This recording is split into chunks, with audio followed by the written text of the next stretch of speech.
ओम धन्वंतरे नमः। All India Ayurveda PG entrance test 2024 question paper के एनालिसिस और उसके एक्सपेक्टेड कट ऑफ के बारे में अभी जानेंगे। सबसे पहले तो मैं कहूँगी कि इस साल का जो पेपर है तो जो भी क्वेश्चन सेट किए हैं उनको तो वो तो प्रशंसा के पात्र है, क्योंकि इस बार का पेपर भी एक बहुत ही बैलेंस्ड एक आइडियल पेपर है।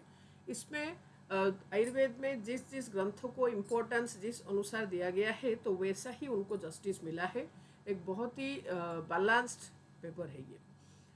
नेक्स्ट मैं धन्यवाद देना चाहूँगी आयुष और आयुर्वेद एकेडमी के सारे स्टूडेंट्स को, जिनके सहायता से मैंने सारे क्वेश्चंस को जान पाया और उसके एनालिसिस करने के लिए समर्थ हुआ।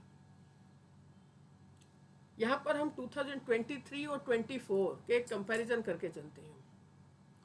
2024 में आयुर्वेद का क्वेश्चन 89 क्वेश्चंस थे, जनरल नॉलेज, रिसर्च स्टैटिस्टिक्स और मॉडर्न, तो इन तीनों से 31 क्वेश्चंस था।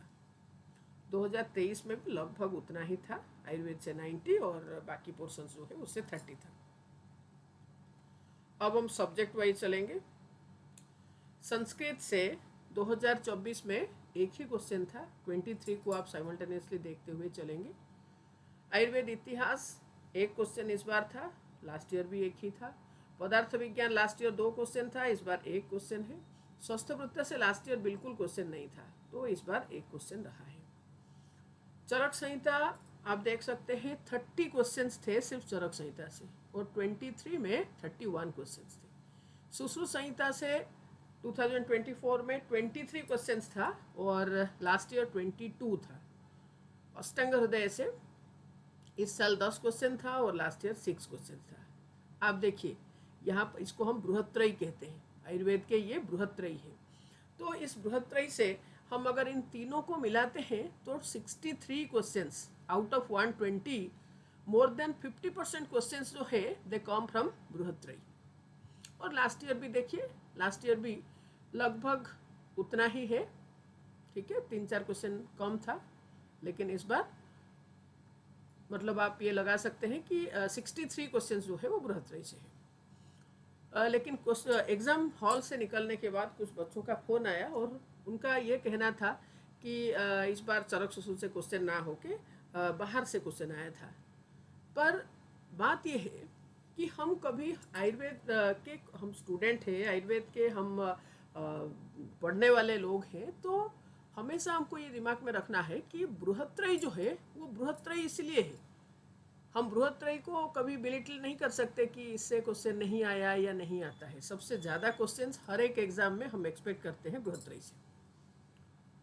नेक्स्ट काश्यप और कौमारवृत्य से 2024 में 7 क्वेश्चन आया, लास्ट ईयर भी 7 क्वेश्चन था।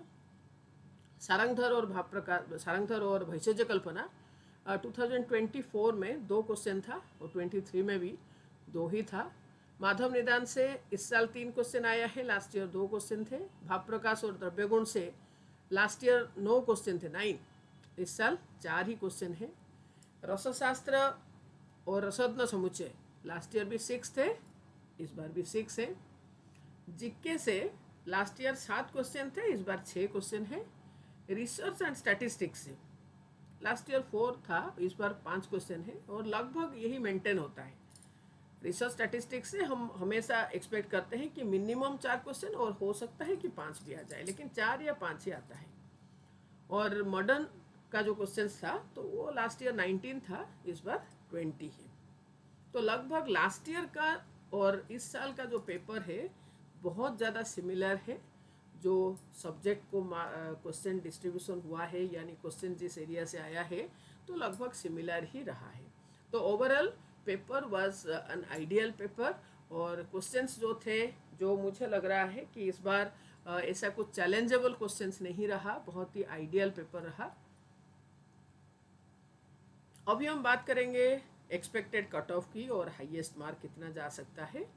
तो जो मेरे हिसाब से हाईएस्ट मार्क जो है वो 390 से 400 के अंदर ही आएगा, 390 से 400, और वो भी एक्सेप्शन ही रहेगा, यानी बहुत ही कम स्टूडेंट्स होंगे इस रेंज में। उसके नेक्स्ट हम बात करेंगे ऑल इंडिया रैंक 100। तो जो 100 नंबर में जो स्टूडेंट रहेगा वो 335 से लेकर 340 के अंदर ही जो मार्क रखेंगे वो AIR 100 जो टॉप 100 है, तो उसको हम मान सकते हैं कि 390 से लेकर 335 तक जो बच्चे आ जाएंगे तो वो फर्स्ट 100 रैंक में उनका नाम आएगा। और उसके नेक्स्ट 310 से लेकर 320 नंबर तक जो है उसी के अंदर 100 से लेकर 200 तक आ जाएंगे। फिर ऑल इंडिया रैंक 300, तो उसमें 295 से 300, तो इतना मार्क जो रखेंगे तो उनका मतलब 300 के अंदर रैंक आ जाएगा। AIR 500 285 से लेकर 290 के बीच में, और जो लोग 270 से 275 नंबर रखेंगे वो ऑल इंडिया रैंक 1000 में आ जाएंगे।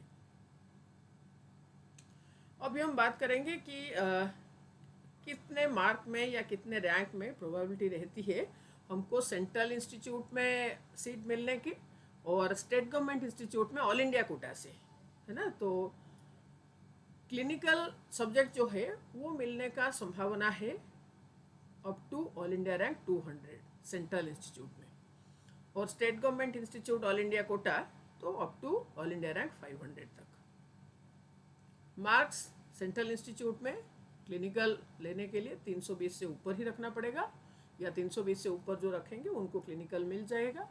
और state government institute all India Kota 300 या 300 से थोड़ा सा ऊपर, तो उतना ही मार्क अगर हम रखते हैं तो state government institute all India Kota से हमको क्लिनिकल सब्जेक्ट मिल सकता है।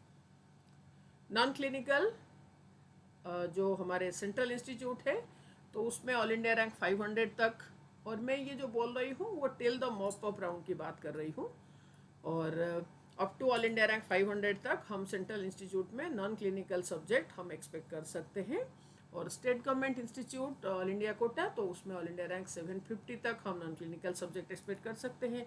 मार्क जो है 290 से ऊपर रखना पड़ेगा आपको कोई भी सेंट्रल इंस्टीट्यूट में नॉन क्लिनिकल सब्जेक्ट उठाने के लिए, और स्टेट इंस्टीट्यूट में ऑल इंडिया कोटा से नॉन क्लिनिकल सब्जेक्ट हमको मिलेगा अगर हम 280 से ऊपर रखते हैं, 280 से ऊपर, और रैंक जो है वो 750 या उससे ऊपर रखना पड़ेगा। अभी हम बात करेंगे स्टेट गवर्नमेंट इंस्टीट्यूट के जो इंटरनल कोटा है, स्टेट कोटा है। Clinical up to all India rank 700, ये रैंक है ऑल इंडिया रैंक 700, मार्क्स 280 से एबव, अराउंड टेंटेटिव है ये। Non clinical up to all India rank 1200 से लेकर 1500, it's a big range, because हर स्टेट में जो कट ऑफ है अपना स्टेट इंस्टीट्यूट का जो इंटरनल कोटा का, तो वो वेरी करता है। तो 1200 से 1500 ऑल इंडिया रैंक ये रेंज में जो आते हैं तो उन लोगों को अपने स्टेट में इंटरनल कोटा में नॉन क्लिनिकल सब्जेक्ट मिल सकता है। मार्क्स रखना पड़ेगा उनको अराउंड 265, यानी 265 हो सकता है, 264 हो सकता है, 268 भी हो सकता है। तो इतने मार्क में हमको अपने स्टेट में नॉन क्लिनिकल तो मिल ही जाएगा। तो अभी हम बात करेंगे how was the paper, difficult था, मॉडरेट था या इजी था।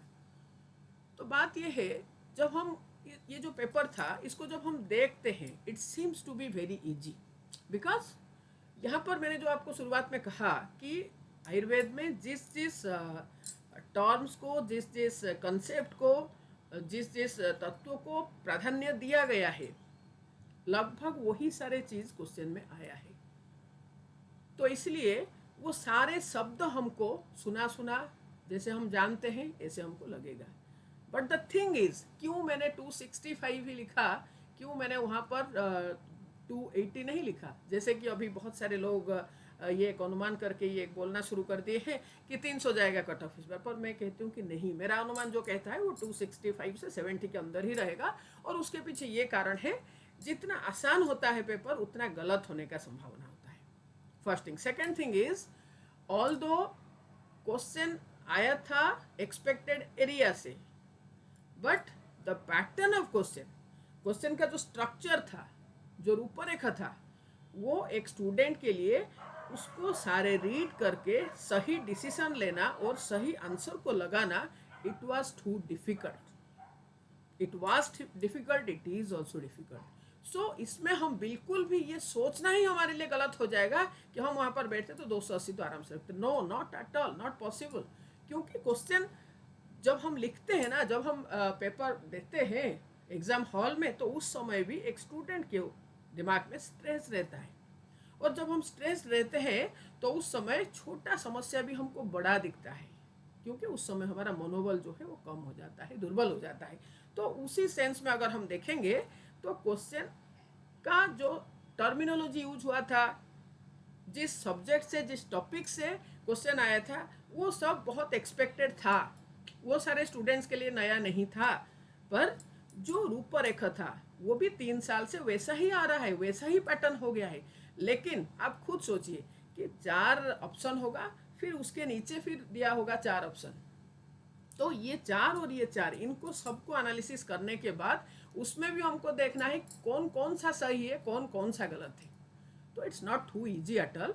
तो एक गलत डिसीजन में हमारा एक क्वेश्चन रॉन्ग हो सकता है और वहाँ पर 5 नंबर का डिफरेंस हो सकता है।